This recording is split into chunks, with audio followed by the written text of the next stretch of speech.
Hold. All right.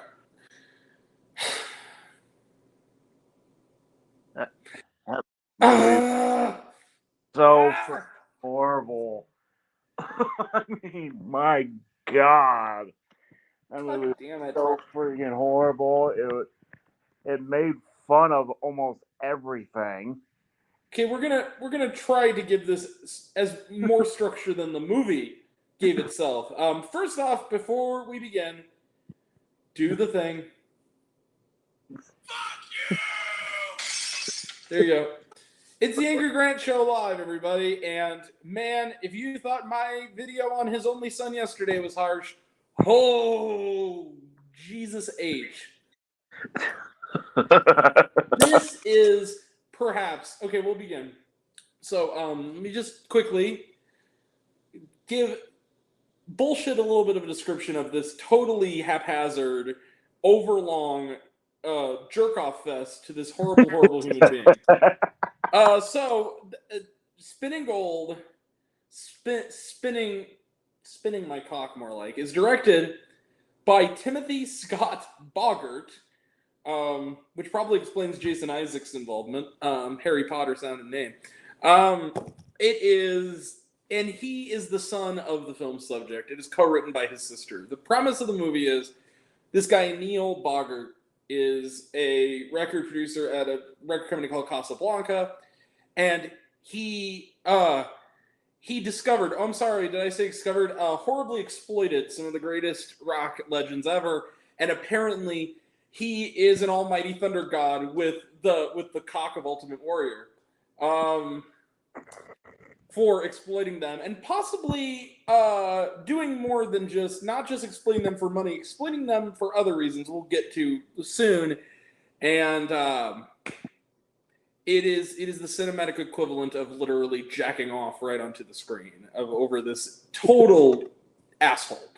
Otherwise, fuck the plot. So this movie is, first off, we should mention before we even begin, from now on, after this, I don't want to hear any more bullshit about, oh, the blonde was so disrespectful to Marilyn Monroe. Fuck that shit. This is actually trying to be a biopic. That was not trying to be about this. Now, see, this is exploitation right here. Yeah, definitely freaking exploitation, making freaking. Where do we even fucking start, Ryan? I'm sorry, but that's freaking exploitation. Trying to saying that the person was trying rape, Ryan, rape. That's the whole review. Right. And also, apparently, this rapist committing this horrible atrocity against one of the greatest music legends ever makes him such a fucking stud. Isn't he cool? He raped Donna Summer. Isn't he the coolest guy ever? He made her orgasm and then recorded the orgasms against her will and profited off of it. What a fucking great guy. What a legend. Sounds like a freaking great ass fucking guy. Also, the actress playing her looked like she was about 9 years old, and he looked like he was about, at first was kind of too young, and then I was like, oh my god, now you look like you're almost 40. And then the next scene, what was the next scene they showed? Was her daughter showing up saying, is this a dream, mommy? And then him going on her shoulder goes, nah, sweetheart, this is real. And I said, you get your hand away from that child. You fucking monster. Exactly. It is dumb. No, I need an adult. All through that scene, he was just giving her the freaking eye like, man, I want to fuck you. Dude, not just her, everybody. Okay, what? Ryan, riddle me this. Answer. This is today's Final Jeopardy answer. What was the joke we used about 70 times during the endless 2.5 hours of this horrible, awful movie? And then they banged. Because literally every scene almost looks like it's on the verge of being a fucking porno. It's so badly shot, and the way that he and all the other actors look at each other, they look like they want to fuck each other. It's unbelievable. It's like a badly made porno. This movie makes Debbie Does Dallas look like 9.5 weeks. And this makes Deep Water look like unfaithful. That movie was so freaking awful. I mean, my God, it made me want to, honestly, almost made me want to freaking pull a gun out and knock myself out. Now, I was going to say, trigger warning, everybody. This guy turned to me and said, and I quote, and I was right there with him, he says, as the movie's endless end credits were going, what up, Jared? As the endless end credits that were continuing to jack this guy off started flowing on the screen, he said, and I quote, "Give me a gun, I can end this." And I'm like, dude, this is just horrible. This movie proves without a shadow of a doubt Roger Ebert's old line about how good movies are incapable of being depressing. Only bad movies can do that, because 1001 was a sad movie, but it was good, so it wasn't depressing. This was fucking depressing because it was a bad movie. It made you feel gross walking on it. It had bad almost every fucking thing in it. And see, I mean, it wasn't even just like one particular thing. I mean, even the freaking at the end of the fucking movie, it seemed like it went for fucking hours. This is, you know what? It's funny. That last scene, that big first of like the 7 post-credit scenes we got. The credits are like 12 minutes long. The first half of the musical number, I literally said like they have reached. Before that, I said they have reached a new low, and then my mouth was hanging open. I could not believe. I was like, this is after the initial ending where it was spoiler alert. Who gives a shit? It's a spoiler review. He goes over. Looks directly at us for the first time. That's the other thing. The whole movie, he's doing that Jordan Belfort Wolf of Wall Street thing where he's supposed to be breaking the fourth wall, but he's always not looking in the right spot the entire... He's not looking at us. He's looking just off of the camera. It's like eye line. And then at the very end, he finally gets it right to tell us, and I quote, "And then I died of cancer. 1982." And then he goes, "And I made the soundtrack of your lives. And I wouldn't have changed a fucking thing." And then he walks off into this room with a choir of singers in all white with Donna Summer, and he starts singing to her Last Dance. And then the choir joins in, and then he opens a door into a heavenly glowing light, and they have the epilogue. And then he appears again on stage in that same suit with a piano, and I said, "Oh, you are just despicable." And then he's on the piano at the end and is singing this really bad pop song that they wrote for this movie. And then at a certain point, it took me a second, I said, and then my mouth was like, "You have reached maximum low now," where it starts going like, like this titty song, and then all of a sudden you'll hear the characters will do like a roll call, and then someone will go, "I want to rock and roll all night," and then it goes, "Last Dance," and then Gladys Knight comes out and goes, "He's leaving," and I'm just like, you fucking assholes, you did it, you really did it, didn't you? I hope you all go to hell for this. To jail for all of you. I was just this is despicable. Of the freaking movie that it was actually him going into hell.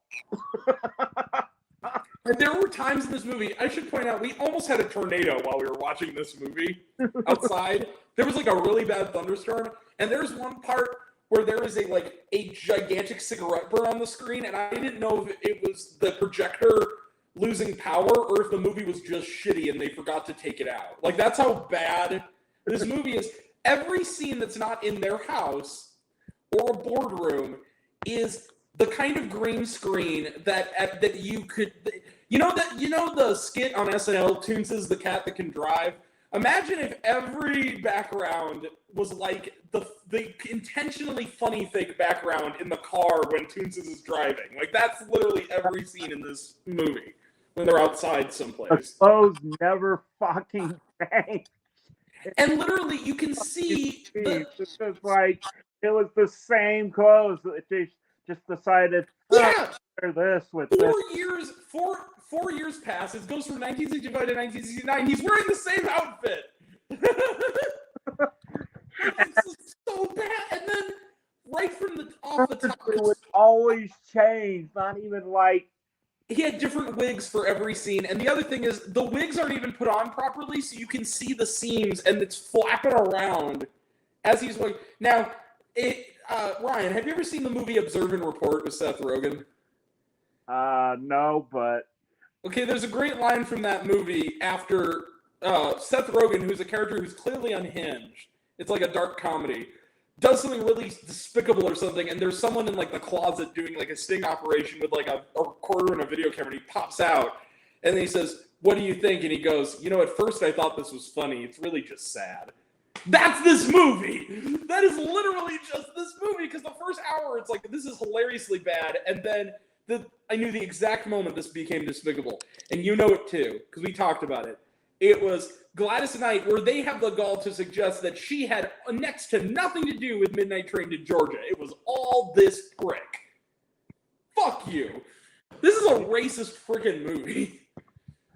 A racist freaking misogynistic movie. Also, a freaking racist freaking term in the freaking movie was, let's go pick some peaches.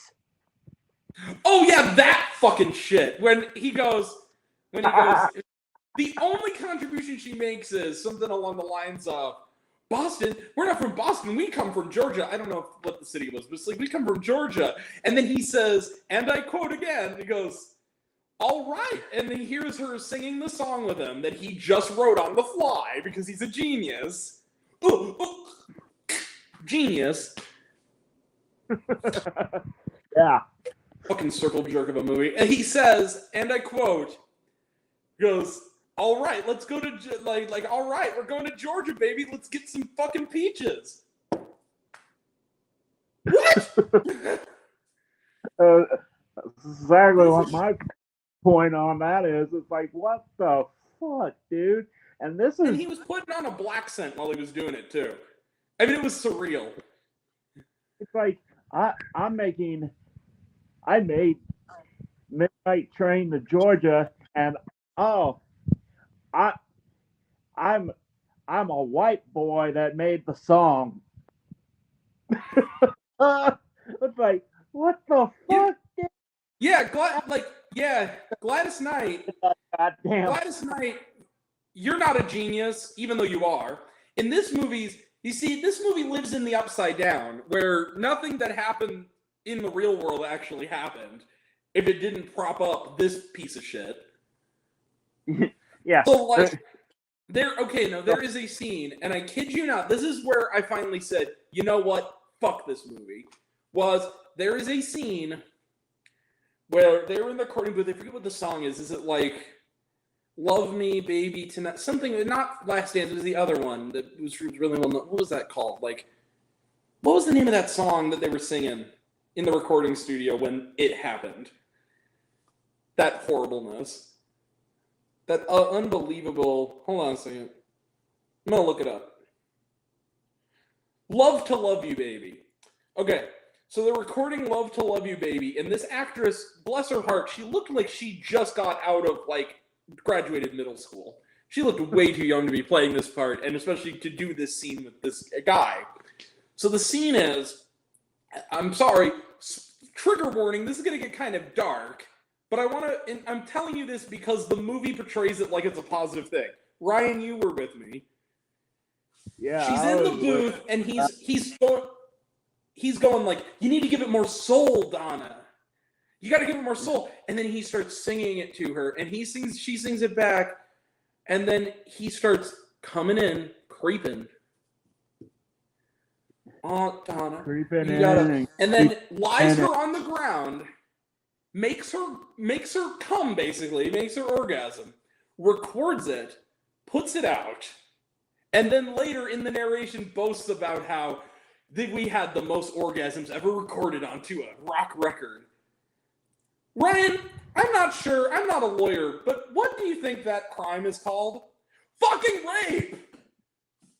He raped Donna Summer! And it's portrayed like he's the coolest guy ever. Fuck this movie. Yeah. Like, he was portrayed like he's God, and I'm sorry, but that is fucking far from the fucking truth. And there's no evidence in this movie that he is anything but a total waste. He's some fucking con artist who found these talented people and essentially just exploited them to his dying day. And even after he died, his kids are still making money off that shit. You know they are. Why else would they make this movie? You know that they got his freaking exploitation and I don't know exactly if that would be. I don't know if it's exactly freaking true, but yeah, raping a freaking Summer. Basically. And she falls madly in love with him, and he's the coolest guy. And you know what else too? We because we eventually just sort of tuned out some of this movie. I'm gonna be honest. I brought my phone on. We were just making each other laugh at a certain point. I looked at the filmography of this guy. His only other feature film credit is apparent credit. I have not seen this film, but apparently, according to the description, it's about a woman who fucks a man in a coma, and it's a love story. What the fuck? What is? And here's the other thing. This movie, just for shits and giggles, I looked up the budget of this movie. This movie cost $27 fucking million. No, it did not. Not the movie itself. This was a money laundering scheme. There is no way this movie cost $27 million. I could have made this movie. There is no way. Yeah, I say again that is the most fucked up movie ever. Should never have been made in the history of mankind. And the worst part, yeah, go ahead. And there was like freaking 26 million. Yeah, probably to pay off all the 27 million. He's in the fucking movie. But the thing is that they're all like B-list TV guys. Like the leading man in this is the guy who played Win on fucking Supergirl. Is the guy playing their dad, and then it's like Michelle Moynihan and Jason Derulo, whose last movie role was Rum Tum Tugger in Cats, a movie that's only slightly less bad than this. And then you got people like Wiz Khalifa's in there playing George Clinton, and I actually thought he did okay. But then all the other people are just, and then you've got a bunch of SNL people. Jay Farrow's in this, Chris Redd is in this, like a bunch of these, and all these people. Michael Ian Black. How could you, Michael? I'm so ashamed of you. And probably the only actor who has any kind of clout in this is Jason Isaacs, who plays his dad, who we meet getting the shit kicked out of him, spitting up what's supposed to be blood, but it looks like cherry daiquiri syrup. And then of course, Jason.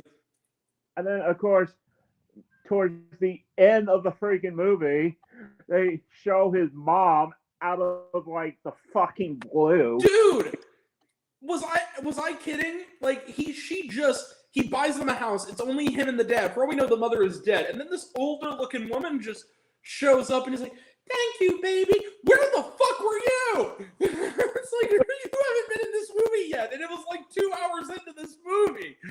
What the fuck? It's like, what were you in the fuck? Also, we should point out, I feel I would be remiss without pointing out this movie is 2 hours and 20 fucking minutes long. And no kidding. Dad was through like 3/4 of the fucking movie. That's the other thing.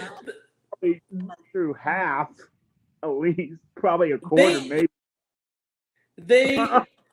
He's in the movie. They set him up, and when they set him up, they make it seem like it's significant, and then. It's when he's a kid. It's like a flashback, and then like him when he's starting out, you kind of see the dad. And then the dad is just gone for like an hour of this movie.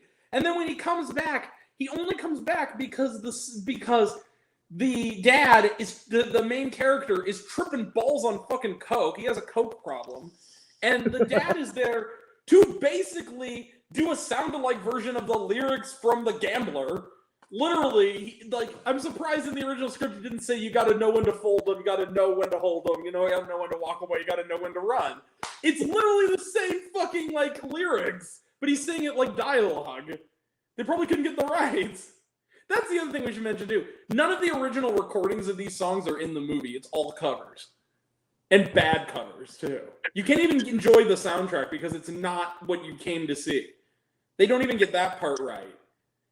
Yeah, they don't even get the freaking music right. It's all fucking the energy isn't there. There's no like spark or spirit to any of it, which was very much in the original songs. And then 3/4 of the artists that they show on the credits are not even in the fucking movie. Yeah, and the special thing. And then they have like this endless end credits that's like real life photos, an entire freaking like Johnny Carson interview. I'm like, dude, is this movie ever gonna fucking end? They're just gonna keep us here forever. We die. I actually told you, like, the tornado hit us earlier while we were sleeping. We're dead, and this is purgatory. Like, this is like we're in hell. This is our punishment for masochistically going to see so many bad movies. And it's like it never ends. And then the credits end. It says, "For our dad." And then there's like a 3-minute post-credit scene of archival footage. And it's like, dude, let us go the fuck home. No, stop. You literally said, you were almost in tears. You were like, will this ever fucking end? It just went on and on and on. It just kept going, just like the fucking Energizer Bunny. It had more endings than fucking Return of the King. To mention on top of that, the band that was supposed to sing YMCA wasn't even in the freaking movie. They were that's the other thing is that fucking spot in the movie, and then they just a fucking appeared. I think this goes without saying, but you made a good point when you said it kind of clowns on all these guys, and it's like the movie was marketed like it's a tribute to all these amazing artists, the soundtrack of your lives. And he goes, then why are you treating them all like shit in every scene that they're in this movie and making them look bad and exploiting them all over again? Many of them not being alive to defend themselves. Like Donna Summer died in 2012. She's not going to be able to defend herself in that horribleness. They really did her dirty in this movie. Of all of them, she was like the worst of that they damaged. One of them all, and it's like that was such a bullfuck shit scene. It was despicable. Yeah, it was just freaking despicable. It was, and then of course, then it's like, oh, I'm gonna super glue this to the freaking record player so it just keeps playing. Dude, a freaking order. Thank you for bringing that up, because when that moment happened, I said, because let's put it this way. We joked about the whole thing that this looks like a porno, but the thing is, for the first half, would you say, almost half, more than half, it was like the tamest movie about cokeheads. It's like you could take your grandma to see this, and then literally out of nowhere on the 70th, and then they bang. It turns into the opening party scene from fucking Babylon for the next hour. It remembers it's rated R, and there's tits everywhere. It's like all these different freaking swear words. Yeah. Like, freaking Anna was like, where the fuck was this? Like, earlier. And when they glue that scene, when they do the gluing of the thing, that was like right after shortly after the scene with the Donna Summer rape scene, and then the basic orgy of tits they had. And then when that happened, I turned to you and I said, "Oh my god, is that fucking lube?" And they're like, "Oh, it's super glue." You could have fooled at that point. Hey, like, another thing is, it's like, it shouldn't take less than 5 minutes for two dudes to be alone in a freaking bus. I mean, yeah. So that's 15 minutes watching two dudes in a bus. Talking in circles. Because the thing, too, about this movie is this movie has what I call a holiday chance syndrome, which is the mark of a lot of bad movies. I also will say this. Winnie the Pooh had this, too, which is scenes that go on way too long to pad the runtime and go in circles and then are repeated constantly. Oh my god, that is fucking heartbreaking. It says, Jared says, I looked up on Rotten Tomatoes, 28 critics, 84% audience. What the fuck are you guys smoking? I swear to God. Yeah, what the fuck? Okay, Jared, you've inspired me. I want to see what the audience score for 1001 is. If it is even a fraction lower than this, I'm never going on Rotten Tomatoes ever fucking again. It's 83 fucking percent. It's a point lower. Point freaking or who gives a fucking ass? At least that movie was better than freaking than this movie. That was an actually good movie. That movie topped this movie probably like a bajillion times over. I turned to you at the hour mark, and didn't I say that, like, if any movie could get Ryan to finally up his score on 1001 from 4 to 5, it's this fucking movie. Yeah, this is definitely a freaking movie that I would even give it a negative freaking affinity because how much bullshit else. Fuck. This movie, I almost feel like we're doing a disservice by even reviewing this because it's just people are gonna go see it. It's gonna encourage people to go see it. So, with that being said, are you ready to score this bitch? Yeah, I'm willing to score this bitch. The double golden middle fingers of kindness. This is like negative. This is even below absolute zero. This movie is one of the most despicable, awful films I've ever seen. This was terrible. Yeah. Fuck this movie and the people who made it. Yeah. Fuck the whole goddamn movie. I feel like I need to say this because I have to eat some crow, and some of my viewers are still mad at me about this, who clearly didn't watch my follow-up video, and that's fine. Last night when I did His Only Son, I was sort of attacking the director because I felt like he was disingenuous, but to be fair, he did DM me. He seems like a good guy, and the one thing I will give His Only Son over this is that while I don't also hated that movie and my score still stands, at least it wasn't hateful. It was just really dull and not very well made. This is fucking hateful. Compared to this, His Only Son is the 10 Commandments. This movie is, if freaking Boggart tries to message me, I'm going to tell him to go fuck himself. David Howling, we're good. Happy to do it, buddy. And I also, believe it or not, had a conversation earlier today with the president of Angel Studios, and apparently the studio that made His Only Son really liked my review. So that was really cool of them. They seem like cool people, and thank you for that. And some of them might be watching because some of them said they would. So, His Only Son, I still hate the movie, but I like the people who made it a lot more than I did yesterday. This movie, though, nah. Fuck that shit. Yeah, that movie, fuck that shit in so many goddamn levels. I mean, my God. I didn't think movies could be this disgusting anymore. I mean, this movie is so fucking white supremacist, fucking racist. Fuck. Freaking not homophobic, freaking misogynistic too. Yeah. It made Austin is asking me to clarify. We're live, dude. Come join us before we still have trailers to do.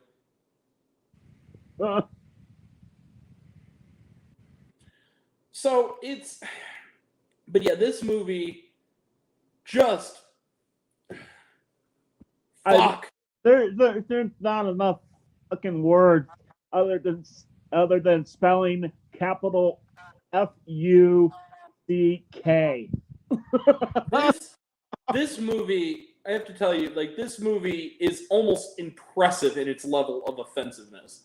This movie is the best friend of some of the worst faith-based movies I've ever seen. This is, like, impressively disgusting. And it never fucking ends, too. It's too damn long to be as awful as it is. Yeah.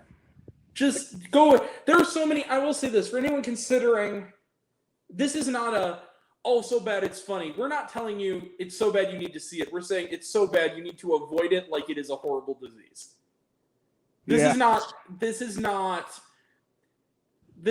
The Devil Conspiracy. This is not True to the Game 3. This is not like fucking any of that. This is not Choose or Die. This is a movie that will ruin your whole fucking day if you see it. This is just the worst of the worst, guys. This is below the bottom. This far below the bottom of the barrel as you could scrape before hitting like the core of the earth. This is is pretty awful. Well, it's a fucking doomsday freaking movie. It's one of those that is so racist as fuck. It's unbelievable. And again, misogynistic in its treatment of its female characters too. Unbelievably racist, and not to mention towards African American more than anybody. That final point I want to make about the movie. I know we already scored it, but I have to mention this too. Every character of color in this is the most eyes bugging out, teeth jutting out, jive talking stereotype I have seen. This movie, I haven't seen this portrayal of people of color since like the fucking 70s. This is really despicable. That it's fucking racist. Like it's like this feels like it was made in 72 and they just left it on ice for 50 fucking years. Like, this is really... Don't see this for the heck of it. There's so many better movies out right now. Go see Bola. Go see fucking 1001. Go see Dungeons & Dragons. Go see John Wick. Go see Creed 3, Scream 6, Cocaine Bear. Just fucking see the many other good movies that are out. There are actually a lot of good movies on streaming and in theaters. Go see those. Chen can dunk. Like, just... Son 1. I would even recommend that, or... Yeah, honestly, I would honestly recommend His Only Son over this, because at the very least, the people who made it are cool, even though the movie, I wouldn't say that it's a great movie, it's actually quite bad, but like, and it's not fun, but at the very least, your money will possibly be going to people who are actually not pieces of shit, whereas this movie, like, just watching it, they're confirmed pieces of shit. Yeah. Like that, I felt disgusting sitting through this. That's probably putting it fucking mildly. The last time I said this about a movie was Redeeming Love, which was over a year ago. I actually felt ashamed of myself for staying and finishing this movie. I felt like I was vicariously committing some kind of crime. I felt freaking ashamed staying there. Yeah, because if it was just me or you, we would both walk the out. Well, I'll say this. If it were just me, I wouldn't have walked out because I was reviewing it. If it was just you, though, you would have walked out and you would have been entirely justified. But you, not only were you and here's the other thing. He was my ride home and he would have been justified in just leaving me there. It's that bad. Like, it's that abysmal. But I would totally have been okay if he just left me there. I would have probably done the same. Like, it's so bad. And we also were the only two people in the theater, so I don't know who's seeing it enough to get an 84. Because no one fucking saw it tonight, except for us. Also, there's other people that were keep on coming and walking in and walking. Yeah, that's the other thing. Did they actually list someone's theater as ours accidentally? Because it seemed like there were like 4 fucking people who came in. Like, there was 2 people who came in like a half hour before the end. I'm like, are they going to Dungeons and Dragons? And then I overheard the guy say, "Oh shit, this isn't Dungeons and Dragons, my bad." Not Dungeons and Dragons, my bad. And I literally, you remember what I said? I stood up and I shouted, you're not missing anything. This movie's fucking racist. Have fun at your good fucking movie tonight. Yeah. Fuckers. We'll just be here miserable. Swear. We should have just seen Dungeons and Dragons again. Okay, Jared, are you trolling me or are you being sincere? He said 85 now and then 30. Oh, 30% critics. So now it's 30% critics and 85 audience. God damn it. I don't know what they're putting in the water cooler, guys. I really don't sometimes. Yeah, I don't understand how any human being with a heart can watch this movie and think it's in any way anything less than the most despicable piece of shit. It's worse than freaking a freaking shit. A, worse than fucking elephant fucking shit. It's so bad that your voice carried off camera because you were sick of reviewing it with me. I mean, Alright. it's so fucking bad. It's like they threw it in the freaking sewer and and called it a fucking movie. To the filmmakers, I'll see you in fucking hell for this. I was in hell watching it, so thank you. Just middle. I need to add them. 4 middle fingers. So anyway, trailer trash. Let's move on. Trailer trash. Let's close the book on this. Trailer trash. Guardians of the Galaxy Volume 3. That looks pretty rad. Gotta say, looks cool. Don't spoil it. Don't tell them what you told me. I'm not going to. I'm definitely gonna go see it when it comes. Of course. About my father. This was kind of funny. The thing with the peacock is funny. I mentioned this trailer before, so I keep mentioning the peacock, but that was pretty funny. Where they accidentally are eating the guy's pet peacock, and nobody knows about it except Robert De Niro because he's the one who cooked the peacock. That was pretty funny, like a fucked up sort of way. And freaking like Anders Holm was like freaking like looking like he was like the freaking like doing like the freaking vagina licking thing like. That was pretty funny. So we got that one. Oppenheimer, which looks fucking awesome. I gotta say, it looks really fucking awesome. I still want to see Black. Oh, the blackening. Yeah, that looks great. The blackening. See like, that. We're never gonna sacrifice you. I voted for Trump twice, motherfucker. See that looks funny. The only good thing that came out of this movie was the freaking commercials where he's like, no one came up here to beat up that guy. That was the one good line, and they ruined it by being so fucking extra, as Moses Prim would say. Yeah, there's that one kind of good line that's even funnier in the movie than it's in the trailer, where it's like Dan Fogler. And he says it. I actually really like Dan Fogler. It's another person I'm sad is in this. Where he goes, no, but what's his name, like Frank or something? Yeah. And he goes, like, why are you here? It's like, you're not just here to beat up Frank, are you? And Dan Fogler is in. He goes, that's why I'm here. That's like the one kind of moderately funny line. And then they have to fucking ruin it by following it up and making it less funny the second time. And I'm like, you even ruin your one good element. The one thing I can kind of muster. Anyway, Oppenheimer, Somewhere in Queens, which looks really good. The first movie directed by Ray Romano. Yeah, I want to see that one too. That one looks awesome. I hope it goes wide enough to come to Edwardsville because I know it's like a film festival like movie. So I hope it. Hope we get it. I'm definitely. You'll have to go with me if we do. If we do, I'm definitely down for it. Speaking of, me too, Jared. Evil Dead Rise is gonna fuck. That looks awesome.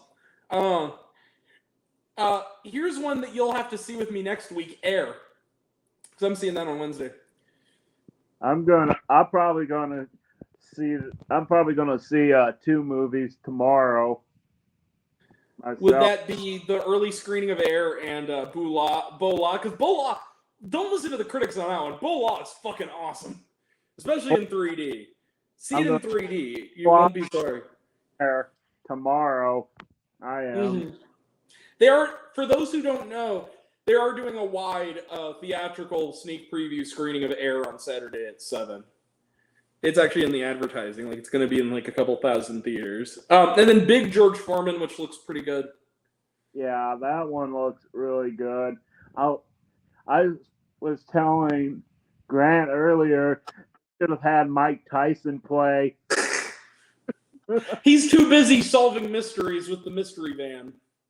You ever seen Mike Tyson Mysteries? It's hilarious. That cartoon he did on Adult Swim, where he's going to like solve mysteries, and he goes and it's pigeon. There's a talking pigeon voiced by Norm Macdonald, who is a man who is trapped in the body of a pigeon. You've never seen this? There's an episode where they're going to watch these horrible children as they try to find out what's causing this woman's car to make a weird noise.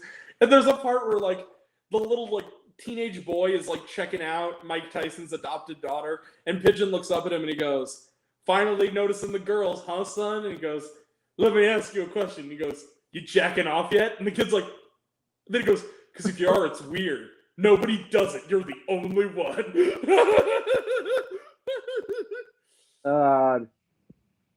Really funny show, underrated. So yeah, that, and then the shawarma was the 7 endings this movie had was the shawarma, because it was like a 15 minutes of fucking credits and post credits. It never fucking ended. Look at Ryan. He's allergic to this movie.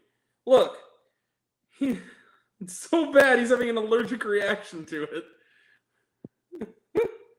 All right. Well, guys, I think that's gonna be it. We've gone 41 minutes now. I think we can call it a night now on this bullshit. Yeah.